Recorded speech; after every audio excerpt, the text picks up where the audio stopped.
সবার আগ্রহ যেটা থাকবে যে বাংলাদেশের এই যুবারা এখন কোথায় আছেন।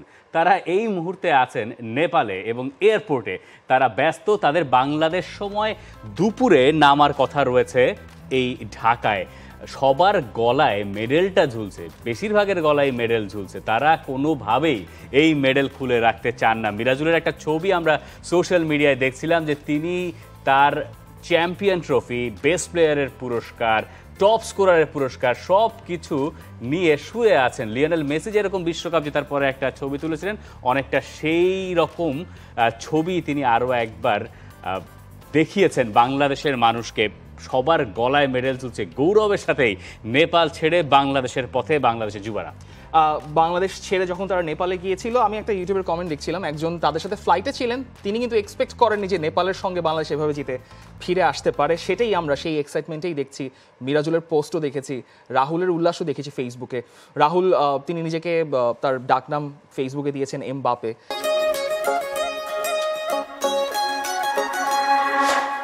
কিন্তু তিনি পারফরমেন্সে কিন্তু করেছেন ওই রকমই। ম্যাচের ওই যে স্পেসিফিক একটা মোমেন্ট কিন্তু আছে যেটা সবচেয়ে বেশি চোখে লেগে গেছে, যে 42 মিনিটে তিনি বলটা রিসিভ করলেন, করে প্রায় 5 কিংবা 6 জনকে তিনি মাঠে ওই 24 সেকেন্ড একটা সিকোয়েন্সের মধ্যে কাটালেন, কাটিয়ে সামনে আগালেন, তারপর তাকে ফেলে দেওয়া হলো, তিনি ডিসপোজেসড হলেন। কিন্তু এই কম্পোজারটা কিন্তু তিনি প্রথম থেকেই ধরে রেখেছেন টুর্নামেন্টে। তিনি প্রথম ম্যাচে শ্রীলঙ্কার এগেনস্টে মিরাজু যে গোলটা করেছিলেন সেখানে অ্যাসিস্ট করেছিলেন, গতকালকে গোল পেলেন, অ্যাসিস্ট করলেন। বাংলাদেশ কিন্তু এই দল থেকে অনেক ভালো প্রসপেক্ট, একটা ভবিষ্যতের কিন্তু সন্ধান পেতেই পারে যদি তাদেরকে ভালো মতো নার্চার করা হয়। সেটা আসলে বোঝা যাবে আজ বৃহস্পতিবার, যখন বাংলাদেশ সময়ে রাত 8টা নাগাদ কথা আছে বাংলাদেশের জাতীয় দলের কোচ হাভিয়ার কাবরেরা তার ফুল স্কোয়াড ঘোষণা করবেন। বাংলাদেশ পরদিন ভুটানের উদ্দেশ্যে রওনা হচ্ছে। বাংলাদেশের এই স্কোয়াডে দেখা যাক আন্ডার 20 টিমের কতজন শেষ পর্যন্ত হাভিয়ার কাবরেরা বাছাই করে নেন। তবে আমরা এটুকু ধারণা করতে পারি যে টুর্নামেন্টের বেস্ট প্লেয়ার এবং টপ স্কোরার মিরাজুল হয়তো সেখানে থাকবেন। মিরাজুল কোনোভাবেই তার কোনো কৃতিত্ব নিচ্ছেন না, তিনি সৃষ্টিকর্তাকে সব কৃতিত্ব দিচ্ছেন।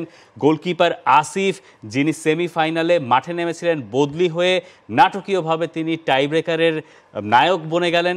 এরপরে ফাইনালেও তিনি জিতলেন, যদিও ক্লিনশিটটা তার রাখা হয় নাই, তা নিয়ে খুব একটা আক্ষেপ তার থাকার কথা নয়। তবে টুর্নামেন্টের বেস্ট গোলকিপার তিনি নির্বাচিত হয়েছেন। আর বাংলাদেশের কোচ মারুফুল হক তো আছেনই। এই 3 জন ম্যাচ শেষে কি বলেছেন সেটা নিশ্চয়ই আপনারা এতক্ষণে জানেন, তবু আরেকবার জানাতে আমরা বেশ ভালোই বাসবো। আরেকবার শুনে আসি কি বলছেন তারা।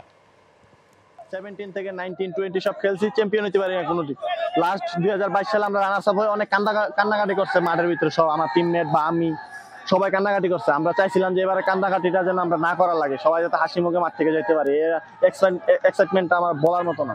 আমি আজকে মাঠে নামার পর মানে আমি চিন্তা করছিলাম আমি যে টপ স্কোরার হব, এটা আমার চিন্তাই ছিল না, চিন্তার বাইরে ছিল একদমই। আমি চিন্তা করছিলাম যে আমার টিমটার আগায় নিয়ে যাওয়ার, বাট এখান থেকে একটা সেট পিসে গোল করছে, এটা আমি বিশ্বাস করি না, এটা আল্লাহ পাক ছাড়া আমি করিই নাই, এটা আল্লাহ দিছে আমারে, এর জন্য আমি পারছি, তাছাড়া আমি সম্ভব না। আমি যে খেলাটা খেলাতে চাচ্ছিলাম সিজনের, আমি 15 দিন আগে যেখান থেকে শুরু করেছিলাম যে পাসিং ফুটবল খেলার জন্য, কারণ এখানে অনেক প্লেয়ার আছে যাদের টেকনিক্যালি সাউন্ড, পাসিং ফুটবল যারা খেলা সম্ভব, এবং সেটা ফাইনাল ম্যাচ ওরা করতে পেরেছে মাথা ঠান্ডা রেখে। সেই জন্য তারা, আমি মনে করি এই প্লেয়াররা ধন্যবাদ এবং কৃতজ্ঞতা পাওয়ার যোগ্যতা রাখে। মারুফুল হকের কথা থেকেই আসতে চাই, বাংলাদেশ আন্ডার 20 টিমের কোচ মাত্র সপ্তাহ 2 সময় পেয়েছেন এই দলটাকে নিয়ে কাজ করার। যে কয়েকটা কথা তিনি বলেছেন তার ভিতরে কয়েকটা ইম্পর্টেন্ট ব্যাপার আছে।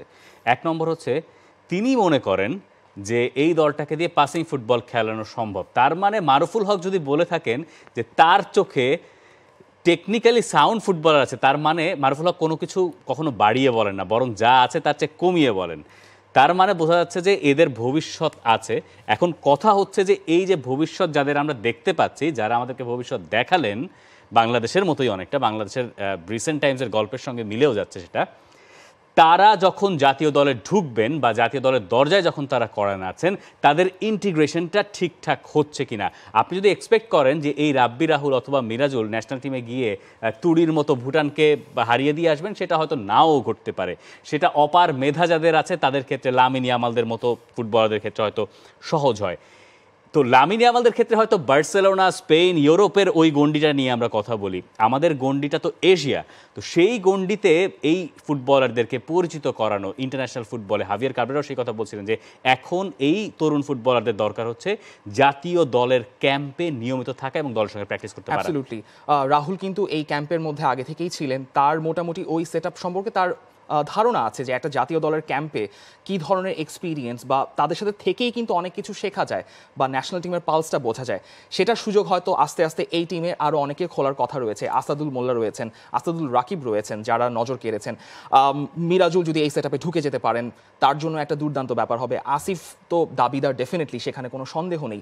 সো এই যে প্রসপেক্টর রয়েছেন, সামনে ভুটানের সঙ্গে বাংলাদেশের 5 এবং 8 তারিখে ম্যাচ রয়েছে, তারা এই সেটআপে আস্তে আস্তে আসবেন। এবং মারুফুল যেই পাসিং ফুটবলের কথা বলেছেন সেটা কিন্তু আমরা মোটামুটি প্রথম হাফে না দেখলেও সেকেন্ড হাফে কিন্তু একটা খুবই কন্ট্রোলড ম্যাচের টেম্পো নিয়ন্ত্রণ করে ম্যাচের নিয়ন্ত্রণ নিতে দেখেছি। সো এই ব্যাপারগুলো কিন্তু বাংলাদেশের যেই ওভারঅল সেটআপ রয়েছে, যখন বাংলাদেশ ফুটবল খেলতে যাবে এশিয়ার যে কোনো দলের সাথেই, সেটা এই যে নিয়ন্ত্রণ করার যে টেম্পো নিয়ন্ত্রণ করার যে ব্যাপারটা, মেন্টালিটি, এই গেমের মেন্টালিটি ধরতে পারাটা কিন্তু একটা বড় প্লাস পয়েন্ট বাংলাদেশের এই তরুণদের জন্য। এবং মেন্টালিটির কথা যখন আসলো তখন কয়েকটা পয়েন্ট বলা উচিত। এক হচ্ছে আপনি নেপালের মাঠে খেলতে গেছেন, আপনাকে অপোনেন্ট প্রেশার দিচ্ছে, সেই সময় আপনি নুয়ে তো পড়েনই নাই, আপনি ধৈর্য ধরেছেন এবং ম্যাচের ওই টার্নিং পয়েন্ট কোনটা হবে সেটার জন্য অপেক্ষা করেছেন। সেটা যখন এলো তখন আপনার ম্যাচের management, game management top notch ছিল। মারুফুল হক ওই জায়গায় একদম 100-তে 100 মার্ক পাবেন এই দলটার জন্য, বেশিও পেতে পারেন। একটা সময় দেখছিলাম যে তিনি আইস বক্সের ওপরে বসেছিলেন, তখন আমার মনে হলো কি আরে বাবা মার্সেলো বিয়েলসা নাকি, মানে ওই টাইপেরই ঘটনা বাংলাদেশের পার্সপেক্টিভে হয়তো সেরকম একটার জন্ম দিয়েছেন মার্সেলো বিয়েলসা, বলছেন মারুফুল মার্সেলো বিয়েলসা কাছাকাছি বাংলাদেশের পার্সপেক্টিভে তিনি হয়তো তাই হবেন। আবার আরেকটা মোমেন্টের কথা আপনাকে তো দেখাচ্ছিলাম একটু আগে, 72 মিনিটে হচ্ছে বাংলাদেশ 3 গোল দিয়ে ফেলেছে, তখন নেপালের ক্রাউড, স্বাভাবিক আপনি নেপালের ক্রাউডকে যদি একটু তাঁতিয়ে দেন তারা একটু রিয়াক্ট তো করবেনই, বোতল ছুঁড়ে মারছিল কনস্ট্যান্টলি, বোতলের শাওয়ার আসছে পুরো মাঠের মধ্যে। সেখানে বাংলাদেশের ডিফেন্ডার রাজীব তিনি গেলেন, তিনি সামনে গেলেন স্ট্যান্ডের, একটা বোতল ক্যাচ ধরলেন, ক্যাচ ধরে সেখান থেকে পানি খেলেন, পানি খেয়ে আবার পেছনে বাংলাদেশের যে ক্যাপ্টেন আসিফ তিনি আবার বসে পানি খাচ্ছেন, তিনি আবার হাততালিও দিচ্ছেন তাদেরকে, রাজীবও হাততালি দিচ্ছেন, পানিটা খেলেন, বোতলটা রাখলেন, তারপর সবার কাছে ক্ষমাও চাইলেন যে আমরা ম্যাচ 3 গোলে এগিয়ে আছি, কি করতেই পারি, ম্যাচ তো ফাইনাল তো জিততেই হবে। তারপর আবার সবাই চলে আসলেন। এটা কিন্তু মেন্টালিটি যে কতটুকু স্ট্রং ছিল এই অনূর্ধ্ব 20 বাংলাদেশ ফুটবল দলে, সেটা কিন্তু মানে মোটামুটি বলে আমি রিসেন্ট টাইমসে জেনজিরা আসলে কেমন সেটা দেখার সৌভাগ্য আমাদের হয়েছে। একদম প্রপার জেনজি মোমেন্ট যদি বলেন, যে তার দল 3-1 গোলে এগিয়ে আছে, স্টেডিয়াম থেকে মানুষজন পানি ছুড়ে মারছে, অপোনেন্ট সমর্থক, তাদেরকে বাংলাদেশ চুপ করিয়ে দিয়েছে এবং সেই সময় যখন পানির বোতলগুলো ছুড়ে আসছে সেটা থেকে পানিও খেলেন, আবার তাদের কাছে ক্ষমাও চাইলেন, তাদেরকে থামানোরও চেষ্টা করলেন। টপ নচ, একেবারে লাইক আ বস টাইপ মোমেন্ট। এখন আমাদের এই লাইক আ বস থেকে যেটা প্রত্যাশা থাকবে বাংলাদেশের এই দলটা যেন এশিয়ান আন্ডার-23 লেভেলে নিজেদেরকে অন্তত পক্ষে একটা গুড কম্পিটিটর হিসেবে এই সাউথ এশিয়া থেকে তুলে ধরতে পারে, সেইটুকু প্রত্যাশা জানিয়ে আপাতত একটা ব্রেকে যাচ্ছি। এই ফাঁকে আপনি আমাদেরকে জানাতে পারেন যে আন্ডার-20 টিমের খেলা আপনার চোখে কেমন লেগেছে, এখান থেকে বাংলাদেশের ফুটবলের ভবিষ্যৎই বা আপনি কেমন দেখছেন। For more updates, subscribe to our YouTube channel and click on the bell icon. Follow us on Facebook and Instagram. Download T-Sports app to enjoy exciting games and highlights. Visit tsports.com.